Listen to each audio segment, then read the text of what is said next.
Assalamualaikum, halo guys, ketemu lagi di channel aku. Terima kasih teman-teman yang udah pada mau mampir ke channel ini. Kali ini aku bakalan sharing tentang penyembuhan ambien yang aku alami selama ini. Jadi aku mulai punya ambien itu pas hamil anak ketiga, dan itu juga sebenarnya aku nggak punya riwayat ambien. Itu karena aku itu makan sambal waktu itu berulang kali. Jadi karena makan sambal itu kan aku diare. Sebenarnya bukan diare, tapi itu tuh mules-mules dan sering ke kamar mandi sampai anusnya tuh kayak rasanya panas gitu ya.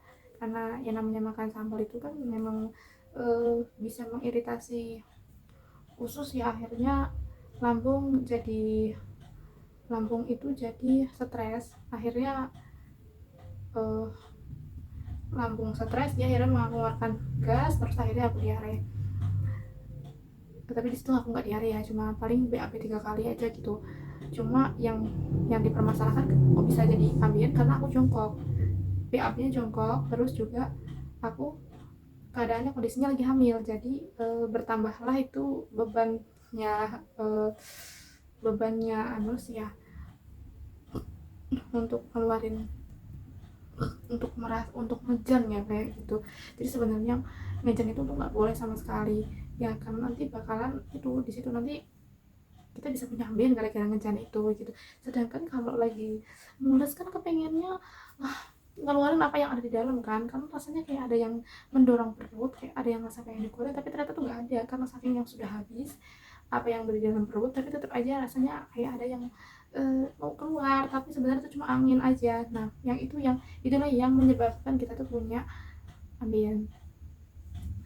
Pokoknya yang menyebabkan ambien itu adalah ngeden, terus pupnya keras, terus iritasi pada anus yang disebabkan oleh makanan pedas. Nah, aku itu ngalamin ambien tuh hampir 1 bulan, dan itu aku penanganan di minggu-minggu terakhir itu minumnya Ambien. Kukira kan ambien yang aku alami itu bakalan reda sendiri, bakal kempes sendiri, tapi itu ternyata nggak kempes guys. Waktu itu radangnya itu ya ya begitu gitu, jadi nggak sembuh sembuh gitu, dibiarin. Kenapa nggak sembuh sembuh? Ternyata pas aku cari tahu karena aku tuh duduknya di lantai. Nah, lantai itu kan keras, benjolan itu semakin ditekan malah semakin membesar. Jadi memang sangat hati-hati banget kalau yang punya ambien itu nggak boleh duduk di lantai, dia harus di tempat yang empuk, kayak di mana, di sofa yang empuk, atau duduknya pakai bantal donat ya yang bolong itu, kan ada tuh ya di e-commerce bantal untuk ambien ya. Nah aku coba tuh duduk pakai itu, memang nyaman lah ya, tapi memang masa sih harus nggak boleh duduk di bawah, sedangkan aku senang duduk di bawah. Sholat kan pasti duduk kan, pasti ada eh, tahiyatnya. Nah itu tuh nggak bisa gitu loh. Jadi aku tuh selama aku ambien itu aku duduknya di kursi, sholat di kursi, nggak bisa itu kalau dibuat nungging terus aku duduk tuh nggak bisa, pasti sakit rasanya. Nah akhirnya aku pertama yang aku lakukan itu untuk nyembuhinnya itu carilah dia obat di apotik, minum Ambien. Nah minum Ambien itu ternyata nggak sembuh, padahal udah minumnya udah hampir habis, itu 1 kaplet itu habis, karena sekali minum 2 kapsul, diminum sehari 3 kali, tapi nggak 3 hari nggak sembuh. Masya Allah, nggak sembuh guys. Akhirnya aku minum propolis sehari 3 kali, sekali minum 8 tetes dicampur air hangat. Alhamdulillah besoknya malah sembuh. Aku ya Allah terima kasih banget karena udah diberi kesembuhan lewat si propolis ini. Alhamdulillah lah pokoknya bisa sembuh dari ambien ini. Oke, aku pikir setelah aku minum itu mungkin nggak muncul lagi lah ambiennya, tapi ternyata setelah melahirkan yang keempat kali itu ambienku muncul karena mengejan.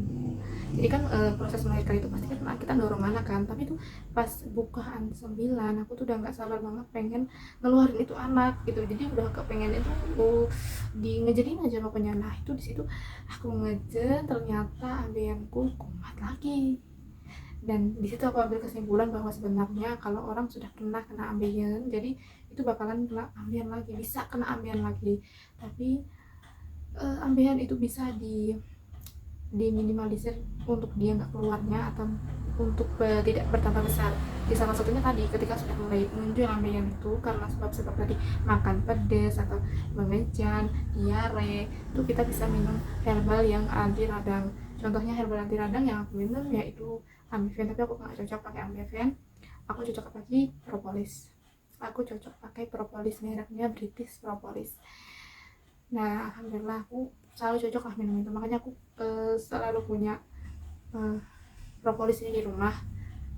Dan aku biasanya memang pakai untuk radang gusi, terus ya pokoknya yang keadaannya memang genting-genting ya, anak-anak sakit juga yang demam 40 derajat aku biasanya minumin anak-anak juga propolis, dan alhamdulillah juga sembuh.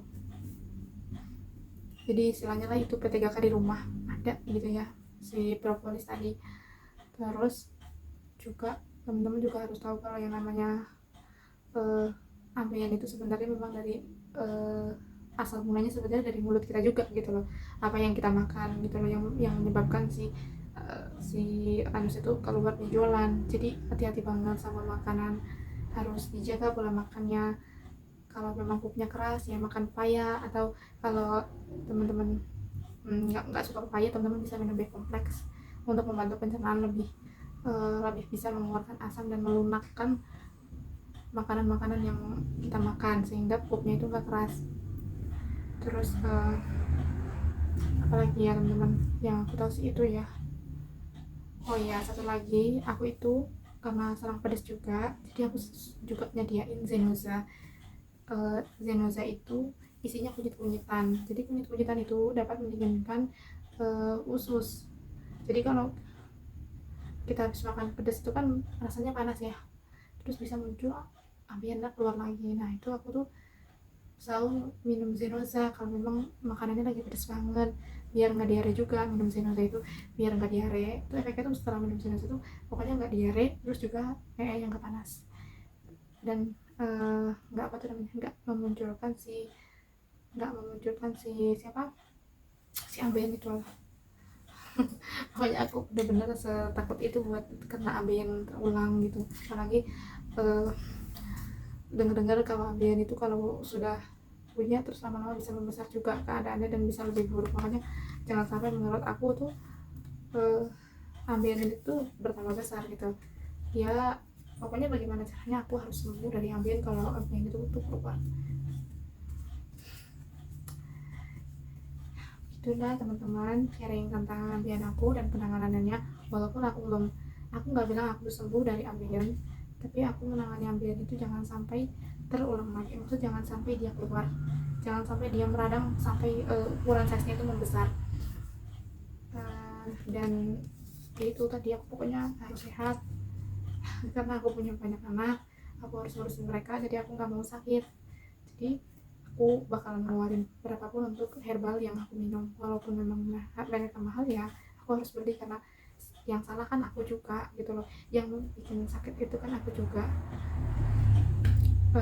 Begitu aja teman-teman sharing tentang sharing kali ini. Terima kasih teman-teman yang udah pada nyimak. Jangan lupa kalau suka dengan dengan channel ini tolong di like dan di subscribe ya teman-teman. Terima kasih. Assalamualaikum.